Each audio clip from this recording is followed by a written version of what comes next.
తెలంగాణ క్యాబినెట్లో మాట్లాడుకున్నవన్నీ బయటకు వచ్చేస్తున్నాయి. ప్రభుత్వం తీసుకునే నిర్ణయాలన్నీ ముందే అపోజిషన్కి తెలిసిపోతున్నాయి. జీవోలు బయటకు రాకముందే ప్రత్యర్థి పార్టీలు ప్రెస్ మీట్లు పెట్టి రేవంత్ సర్కార్ని చెడుగుడు ఆడుకుంటున్నారు, కోర్టులకు ఎక్కుతున్నారు. కాంగ్రెస్ అధిష్టానానికి కూడా ఫిర్యాదు చేస్తున్నారు. ప్రభుత్వానికి వ్యతిరేకంగా ధర్నాలు, ఆందోళనలు చేస్తున్నారు. ఇది ఒక్కసారో రెండుసార్లో కాదు. ప్రభుత్వం ఏర్పడిన దగ్గర నుంచి ఇదే తంతు. కాళేశ్వరం రిపోర్ట్ కూడా లీక్ అయిపోయింది. ఇప్పుడు ఏకంగా పారిశ్రామిక భూములను ఆవాస నివాసాలుగా మార్చడానికి ఉద్దేశించిన Hyderabad industrial land transformation HILT GO మొత్తం బయటకు వచ్చేసింది. జీవోపై క్యాబినెట్ ఆమోదముద్ర వేయకముందే TRS working president KTR press meet పెట్టి ఇది 5 లక్షల కోట్ల స్కామ్ అని నానాయాగి చేశారు. భూముల మీద కన్నేసి రేవంత్ రెడ్డి గారు ఆయన ప్రభుత్వం ఇవాళ Hyderabad industrial lands transformation policy అనే పేరిట భూములను కొల్లగొట్టే కుంభకోణానికి తెరలేపిండు. వెంటనే ఆ సబ్జెక్ట్ని హరీష్ రావు అందిపుచ్చుకున్నారు. హిల్ట్ చట్టంపై మాట్లాడకపోతే ఎక్కడ వెనకబడిపోతామో అనే భయంతో బీజేపీ కూడా ఇప్పుడు ఆ జీవోపై విమర్శించడం మొదలుపెట్టింది. Hyderabad industrial land transformation policy పేరు మీద రేవంత్ రెడ్డి మరొక పెద్ద భూదందాకు తెరలేపడం జరిగింది.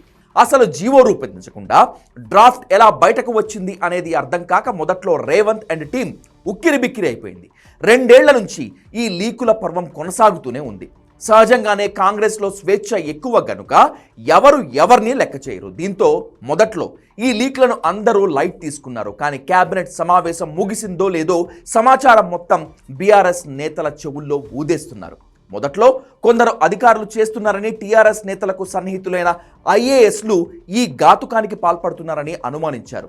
ఐఏఎస్లు బదిలీ అయిపోయిన తర్వాత కూడా ఈ లీకులు ఆగటం లేదు. చివరికి హిల్ట్ పాలసీ బీఆర్ఎస్ నేతలకు చేరి దానిపై రకరకాల రచ్చ జరగడంతో ఆగ్రహం చెందిన సీఎం రేవంత్ రెడ్డి ఈ వ్యవహారంపై అంతు తేల్చేందుకు విజిలెన్స్ను ఆదేశించారు. ప్రభుత్వంలో ఉన్నత స్థానంలో ఉన్న వాళ్లే కోవర్టులుగా వ్యవహరిస్తున్నారంటూ విజిలెన్స్ పూర్తి సమాచారంతో నివేదిక రూపొందించి ప్రభుత్వ ప్రధాన కార్యదర్శికి సమర్పించింది. దీనిపై రేవంత్ ఏ నిర్ణయం తీసుకుంటారో వేచి చూడాలి. హిల్ట్ పాలసీ లీక్ కావటంపై తొలుత పరిశ్రమల శాఖ, టీజీఐఐసి ఉన్నతాధికారుల్లో ఎవరో ఒకరు ఈ నిర్వాహానికి ఒడిగట్టారని, ముసాయిదా ప్రతిని హార్డ్ కాపీ రూపంలో అందించారని ఓ అంచనాకు వచ్చారు. పరిశ్రమల శాఖ ఉన్నతాధికారులు టీఆర్ఎస్ కు అనుకూలంగా ఉన్నవాళ్లు ఎవరు అని వాళ్ల కదలికలపై నిఘా పెట్టారు. చివరికి మంత్రివర్గంలోనే ఒక సీనియర్ మంత్రి హిల్ట్ పాలసీ వివరాలను ప్రతిపక్షాలకు ఇచ్చారనే వాదనలు మొదలయ్యాయి.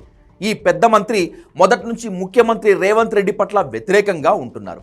ముఖ్యమంత్రి వేసే ప్రతి స్టెప్పుపై ఎప్పటికప్పుడు ఢిల్లీలోని పార్టీ పెద్దలకు మెయిల్స్ ద్వారా వివరాలు అందిస్తూనే ఉన్నారు. ఆయన తీరు పట్ల సీఎం కూడా చాలాసార్లు ఆగ్రహం వ్యక్తం చేశారు. ఈ మంత్రి గారే టీఆర్ఎస్కి సమాచారం పంపిస్తున్నారని తెలిసింది. తాజాగా మరొకరి పేరు కూడా తెర మీదకు వచ్చింది.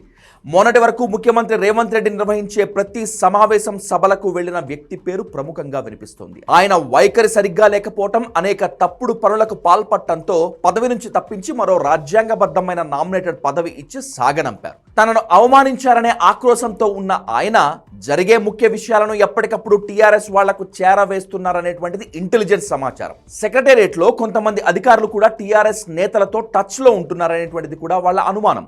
ప్రభుత్వ సమాచారం ఎప్పటికప్పుడు చేరవేస్తూనే ఉన్నారు. మొత్తం మీద 2 మంత్రులు, సీఎం సన్నిహితులు 1, 3 అధికారులు ఈ లీకుల పర్వంలో కీలకంగా ఉన్నారు. అయితే హిల్ట్ సమాచారాన్ని చేరవేసిన మంత్రిపై పూర్తి ఇన్ఫర్మేషన్ ముఖ్యమంత్రికి లీక్ అయింది.